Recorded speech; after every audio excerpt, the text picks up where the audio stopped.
Hi, everybody. Hi, Jeff, Jana. Is it is it Yoris? Or if I say anybody's name wrong, just let me know.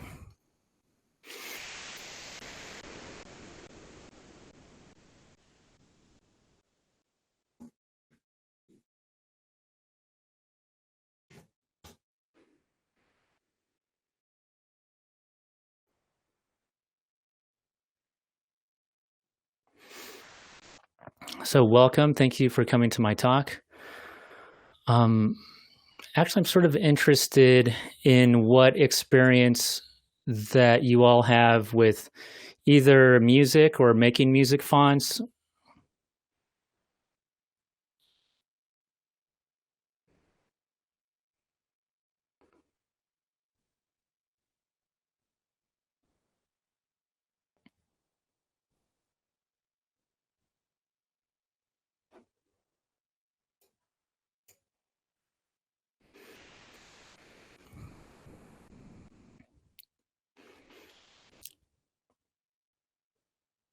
Oh yeah, yeah, yeah, Jeff.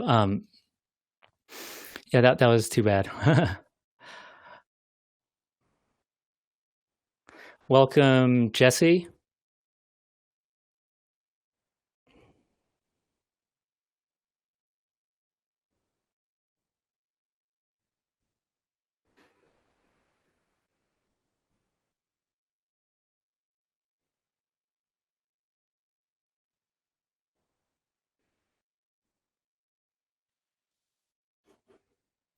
And type down here.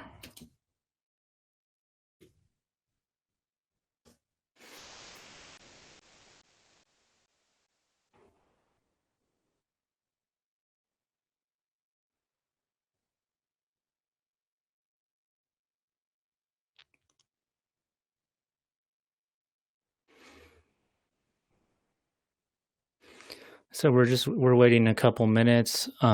They told me that usually they get started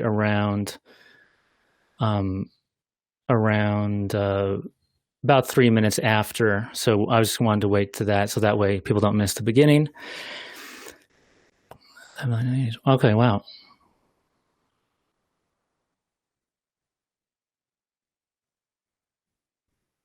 Okay, great, Jeff.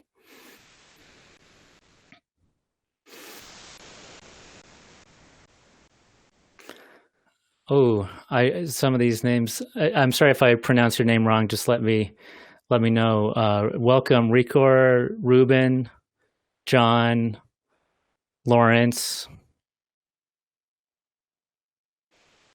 Eve. Yeah, musician forever. I think once you're a musician, then it doesn't really go away, not easily.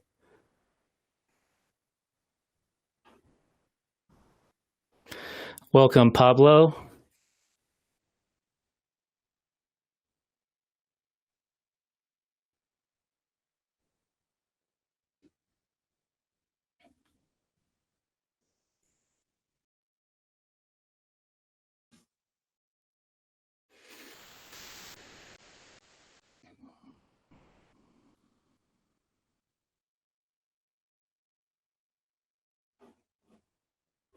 Welcome, Adriana.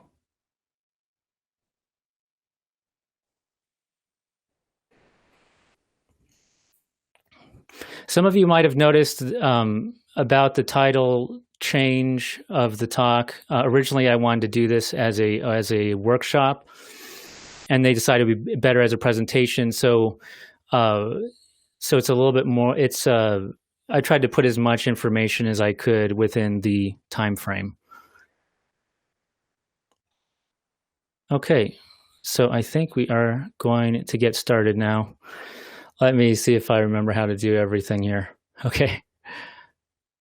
Thank you, ATypI, so much for giving me this opportunity to make this presentation. So you might be a font designer from that field, or you might be from the field of music. So please bear with me as I do my best to explain the different concepts from these two fields here.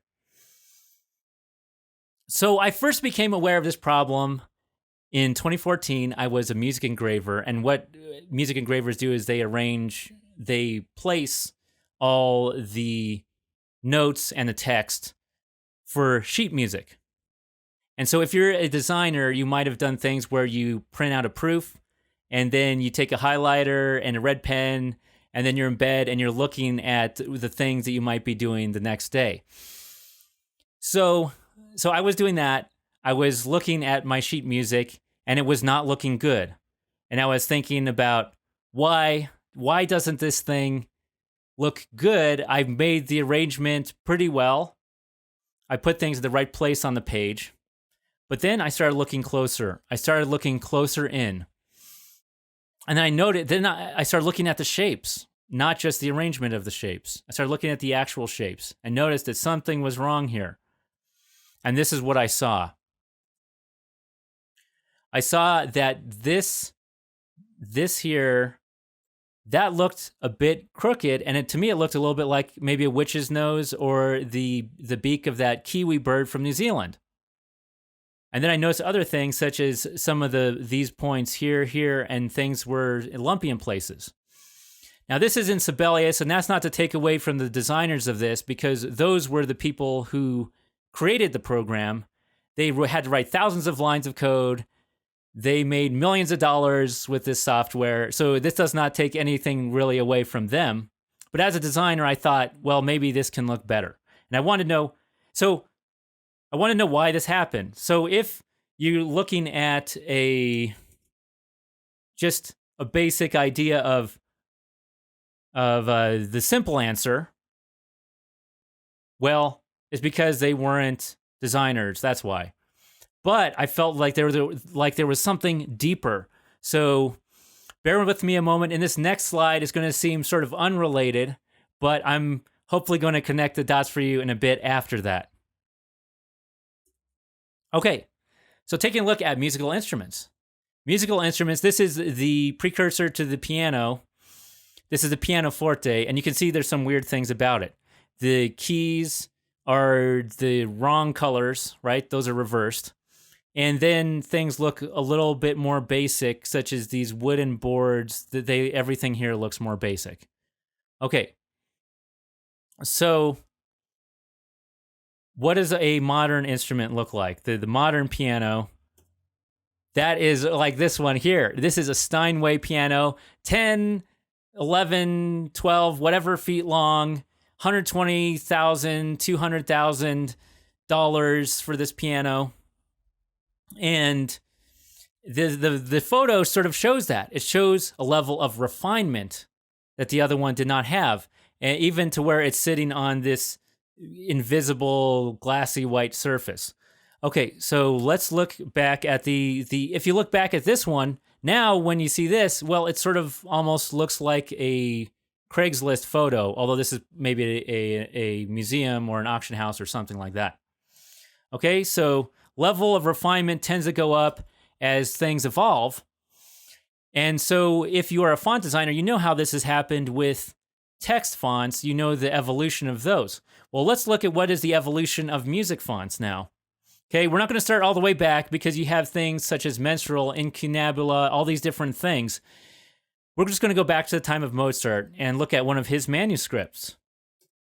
So this is an example of his manuscript here. You have the handwritten, obviously this is handwritten, and then you have it going up like this, where he doesn't even lift the pen for many of these things that nowadays they teach you to lift the pen on some of those.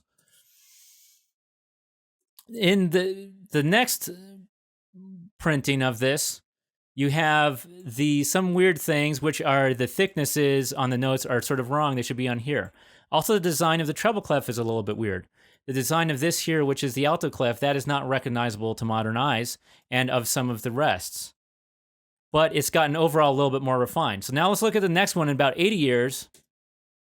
In that amount of time, you get the design looks refined. It looks as refined as it does now. And a modern musician would have no trouble recognizing this as ordinary sheet music. The one thing that would look maybe a little bit weird to modern eyes is the dots here are a little bit on the thick side. Okay, so let's see what happens in 100 years. of where we are with the same piece in 100 years. In 100 years, we have, if we look at the sheet music, the treble clef, we have the same dots here, a little bit different. It looks a little bit more refined, but not too much more so. But it's the same basic style, which we call modern style in font design. So these are modern style music symbols. And then you have this stuff up here, which what is this set in? Well, that's set in phototype Palatino. This is an entirely different thing based on Italian Renaissance lettering, whereas this is based on industrial age German fonts. Okay? And what's the weird thing is that there are no music fonts in this style. There are no music fonts in any style other than modern. Now, that's sort of weird. And then the other problem is that by putting these two different styles together, you have a faux pas that, as designers, we try to avoid, which is putting this modern style with these dot terminals. And there's other features that make these two things different, but this is sort of the most noticeable. And the serif terminal over here. So those don't match. Here's the bottom of the F over here, and look at it over here. So these things are not matching. It doesn't feel good. That's why it felt a little bit strange on the page when those two things are put together. But my question was, why didn't these other styles develop? Why wasn't there a style of maybe an old style, which this is one, an old style? Why isn't there an old style music fonts? What happened? So I didn't realize the answer to that until I was at the Richard Young Library at UCLA. And I was looking through this. This is the Caslon specimen, and everything looks sort of normal. You have the treble clef that looks normal for this time period. But when I looked lower down on the page, that's when I noticed that something was, when I made my aha moment of this makes sense. Okay. So look at this down here. What is below it is a script. So when we're thinking about the different levels of refinement, scripts are in some ways the least refined because they are the closest to handwriting.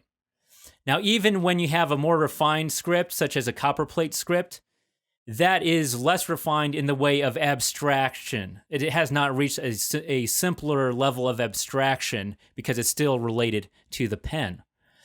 So then I looked down at this and saw these things looking like that. But then I looked up here. Now look at the treble clef. Now look at what you see. The treble clef is a script style. It's in a script style. So that means that at this point in time, they were still thinking of music not as a font, as a more abstract creature. They were thinking of it as handwriting. Okay? So what has that thought done to the development of music fonts? We'll see in the next one. Okay. There's a lot of information here. You might want to take a look. We're going to post this online and at the video later to understand more about this. But on this, I have sort of two sides of the fence. On the top, I have music and music engraving and some important music periods and music styles here. At the bottom, I have typography and the main styles of fonts at the bottom. Okay, for those of you that are musicians, I'm going to go through the styles pretty quick here. So you have Venetian, and the main characteristic is the slant of the E. For old style, you have the characters looking like this, and you can notice this sort of teardrop or flatter terminal. And also the angles of the O's here. The angle of stress is what we call it. Now, once you get to transitional, you have the angle of stress start going up, and you have things starting to thin out. This is one example, and there were many ways to do transitionals. The modern style after that has now a lot more thin lines. And also, this one is a Dito, so it has teardrop terminals, but a lot of times it has the ball terminals, such as on the clefs over here.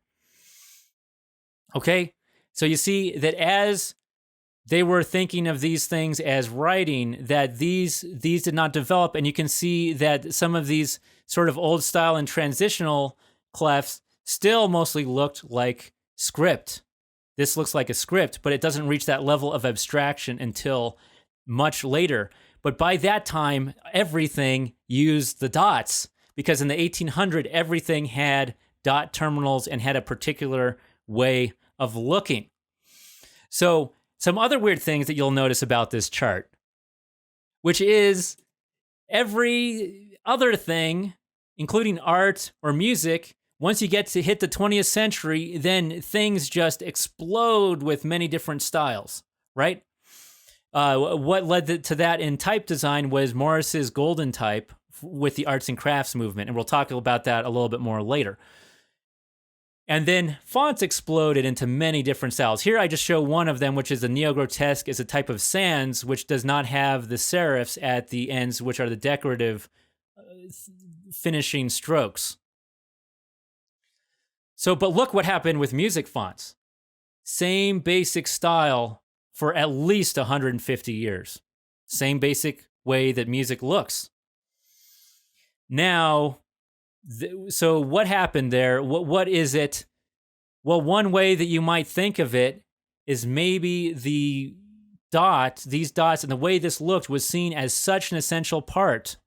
And now, and this is true, that music fonts have looked like this because every music font that I've found, unless it was historically based on a script style of music font, all of it has the dot terminals and has this style.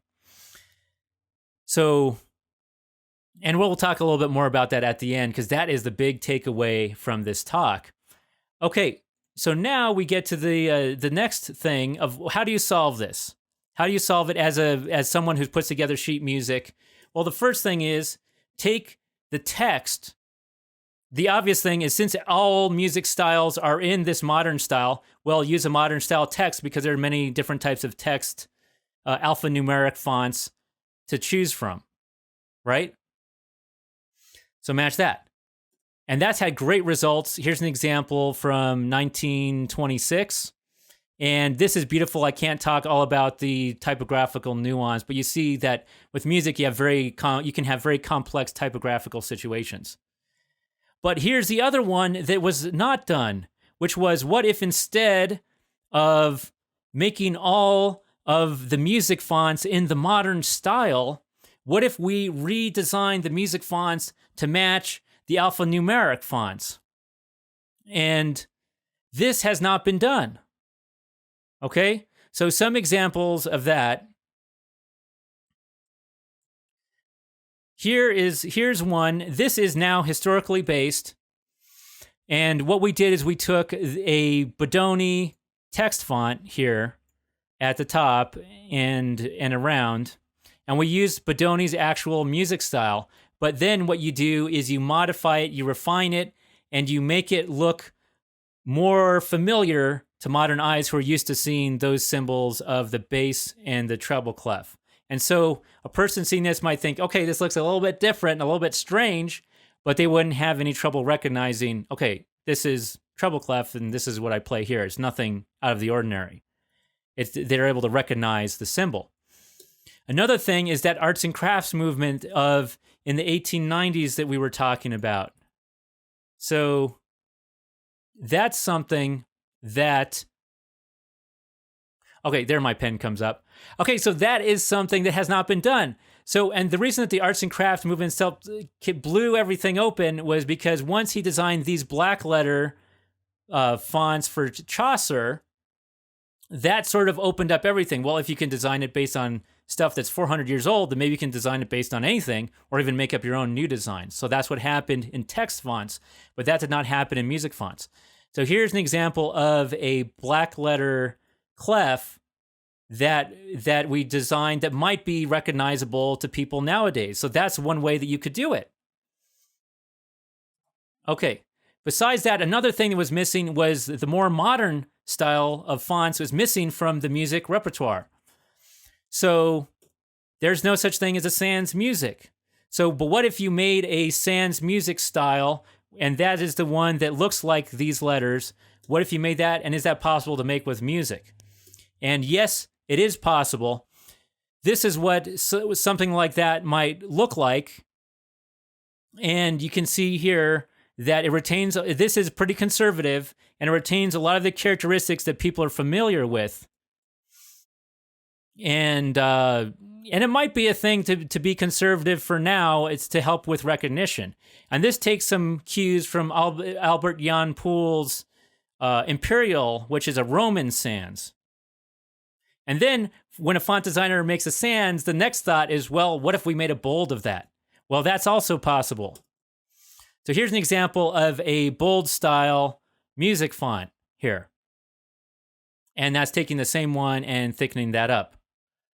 Okay, so if you're interested in designing music fonts and trying to stab at it, there are certain problems that you want to be sure to avoid. And I'm going to discuss a little bit of those in the next section, okay? The first problem is that you do not have as much control as you do with alphanumeric fonts. You don't have that much control over it. And let me show you what I mean. So what can you design out of these? This is an example page. You can design the notes, which are up here. You can design the flag or the tail, which is here. You can design the flat. You can design the clefs, all those different things. What you cannot design is the connection here, these lines. This is the stem. The staff lines are these that go from right to left. You cannot design the bar line or choose the thickness of that. And you cannot choose the beam thickness. That's done in program or by the user. So that is an additional difficulty that you have, is how to make a font that matches everything, no matter what lines that they are choosing, and that's difficult. Okay, another problem is that the symbols have not been standardized. Now, on the left is a Unicode, which was the one attempt to standardize music symbols, and it's unless there's a supplement somewhere. For example, this flag has a different design when it's up or down. Since it has a different design when it's up or down, this cannot be used because you need to have actually two symbols for every flag. And for most of these, every notes have an up or down different version that they use. So you have to have that for everything.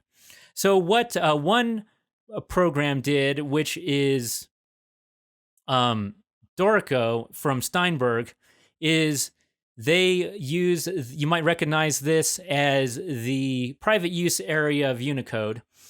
They used that and made the official names for their SMUFL encoding. Okay, so, and then when Sibelius does it a different way, which is another program, Finale does it a different way. So you have all these different ways of doing it, and you cannot necessarily make one font for all the programs because there are conflicts between them. So it's not like you can take one glyph and then just separate it for many different Unicode values because there's actual conflicts. So that's another challenge facing designers of fonts. Okay, now we'll get to what we were talking about with the bold. There was a problem with implementing the bold. Okay, so here is a page of sheet music from the cellos, and you can see that it's labeled solo here. So it's just this one little word, but what it means is that from here to here, there's one person who has to play in front of the whole audience while everyone is resting, and only that one symbol. So I'd love to have a bold that I can make this thing in bold from here to here to let them know that in a more visual way. But it's impossible to change fonts within one file on sheet music notation programs. Similarly, since you don't have control over the staff lines, you cannot change the slant of the beams and all this stuff. So you cannot make an italic music font, such as this one. Okay. What type of, so let's look at higher level, what type of concepts can you get from music? Well, the first thing is, in sheet music, the spacing is primary. That's of utmost importance. So bringing that into fonts. The other thing is that since fonts have different spacing at different points, there's what I call musical rhythm for those. And we're gonna be releasing a font later on that shows how to bring musical rhythm into font design. Okay, and then the last thing I'll leave you with this is we saw that there was a lot of, in the 20th century and the 21st century so far, there's been a lot of mistaking this dot as a necessary component for symbol recognition, when it's actually a stylistic feature. So in our own work, what ways have we mistaken a stylistic feature and thought that it was a necessary part of a symbol for actual recognition? When have we made that mistake? But on the other hand, when have we made the opposite mistake, where we have taken something that is essential and then changed it, and thinking it was part of the style, then that impairs recognition. So that's the thought I'm going to leave you with. Thank you so much. Might be from the field. Thank you so much. Okay. Thank you so much, everybody. Yeah, I like a lot of these ideas. I'm just looking through the chat here. And let's see, I guess the Q&A is sort of through the chat. Let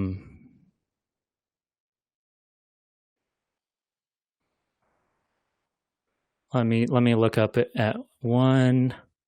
Thanks, Adriana, Frederick, Lawrence. Yeah, programming the line thicknesses, and it's even very limited in, say, in a program such as Sibelius. You only, first of all, they don't do it in absolute units. It's in relative units, which is using the space as the measure for how much it is. So sometimes I put that in relative units, which doesn't really make sense because I've had problems that when you have a score which is seen by the conductor from a far distance and it's pretty small, it's going to be you want thicker lines, right? You need thicker lines, you need thicker symbols, all that stuff, caption type of text. But then when you make it for the musicians, then essentially the program uses the same lines, but it's printed a lot bigger. And then if you make it the same, then it looks too thick.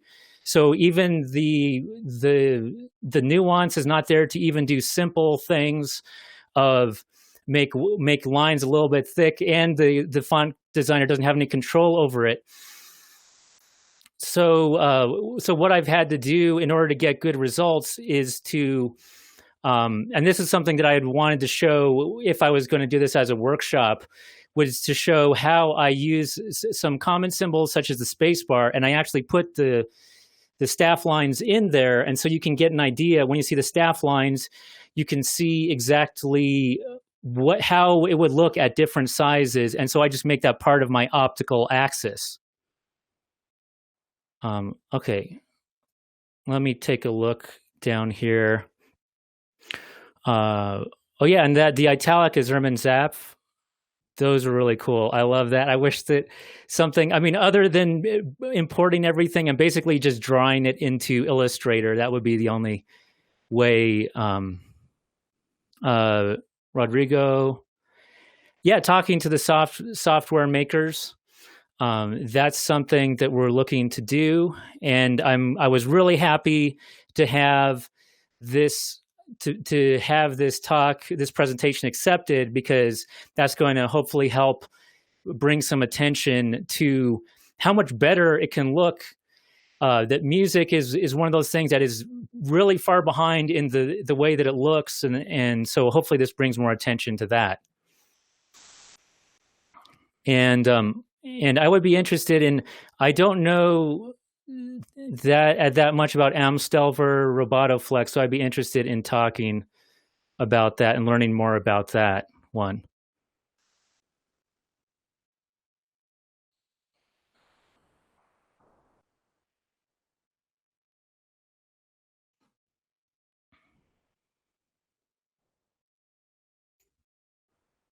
Cool. Let me look at, I'm looking at Jeff's. Take a while for folk to get there. Okay. Are you talking about for Lily Pond? Jeff. So Lily Pond is one of the software. So Optical Styles has been something that has been done. I some of the implementation could actually use improvement. So oh yeah, sure. Um, for the problems you mentioned, up flag, down flags, problems for a layout engine. The problem with that about the flags is that there's a different design. It is not the same thing. So it's not drawn in the same way. So it's one of those. If you're it really doesn't have a different semantic I guess value because it doesn't mean something different, but it's designed differently. So that's the thing about about that. Oh, okay, you're talking about Turco Symbolism and Finale. Okay. The type feature code for the flags makes a lot of sense. Oh, okay, okay. Looking at what Frederick said, that seems to make sense. Open type feature code for the flags. Yeah, yeah, because it would be, if you consider it a style variant, I don't know. Maybe to get around that semantic idea would be to say, well, it's on a different place. It's a low note, so maybe it has a different semantic sort of a different meaning. Open type can just implies the feature code. Okay.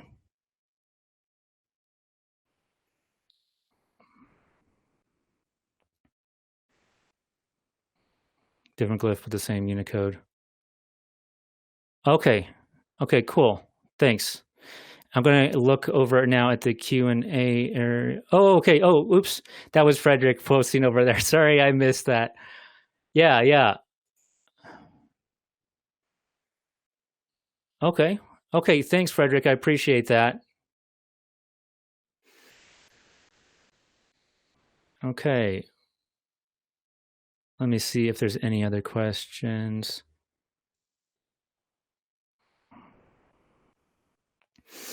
Yeah, you know what? Dorico, I think their recent, so they have one open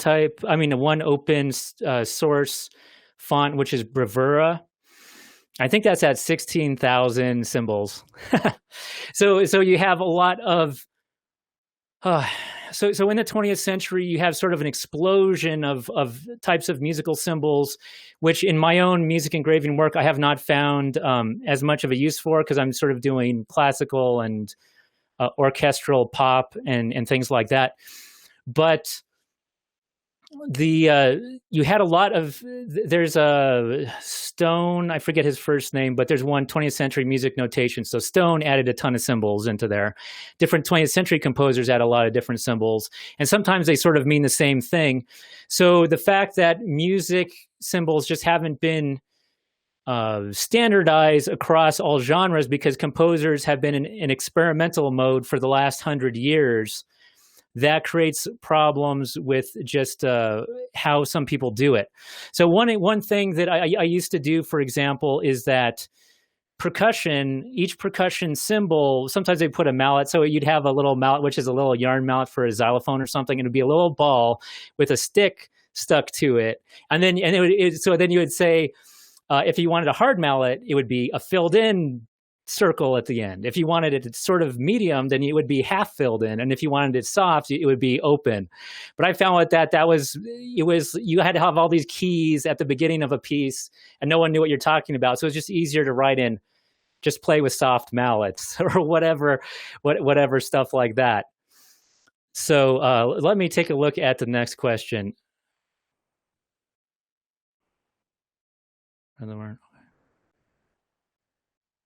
Okay. For symbols, much. Okay. Thanks, Jeff. Yeah, if you knew how many symbols, I think that the Smoofle has in the range of 3,000 plus symbols.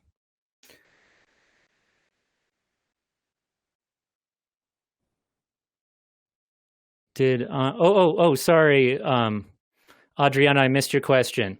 Okay. Thanks, Lawrence. Okay, let me see what that is here. Okay.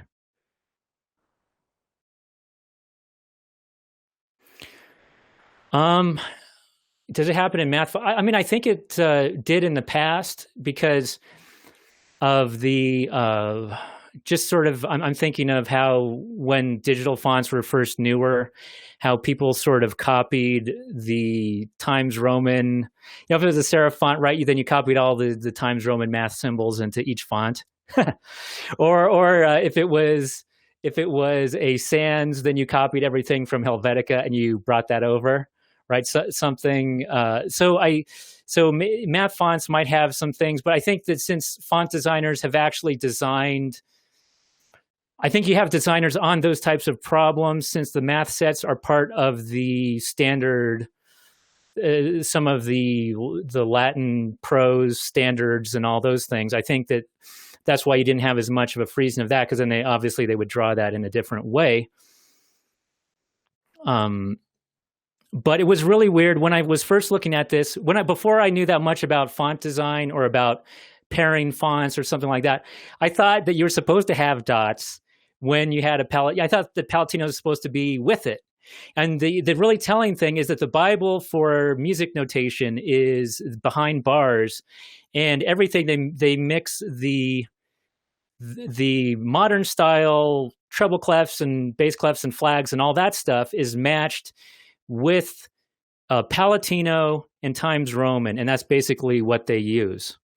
So I think that's interesting that the actual book on it, the book on music notation, even has those things built right in. So I thought it was just the normal, that's how you're supposed to design things. Until I learned about font pairing, I say, wait a second, there's a different type of terminal at the end here. What's going on? So, yeah. But on the other hand, I sort of sometimes wonder what for publishers of having things that match. So what one thing that I did to sort of help with that, and that one style that the music engraving clients, so sometimes people have me put sheet music together for them. They really like this one that's basically sort of bass clef and treble clef with Times Roman, and then I made sort of my own version of a Times sort of font, and then so things are matching together. Okay, regarding math, let me just take a look. Okay, so I'm sorry I'm not reading these things so well. Okay, so Jeff says math, there's also historical use of styles with different meanings. So single letter would have multiple styles in the same math fonts for those different meanings. Okay, yeah, so some of those specialized styles to mean a certain set of things and all that. Okay. If there is any more questions, and then we're probably going to. It seems that the meetings have been heading over to the main room, and then we can talk more face to face. This is sort of interesting talking over chat when you guys are talking over chat and I'm talking out loud here. Okay, no more questions. Okay, I'm going to ask the. The black letter forms, and some of those that have sort of that inline look or whatever you would call it. Okay, so I'm going to talk to my moderator and figure out how to close this out here. So don't mind me.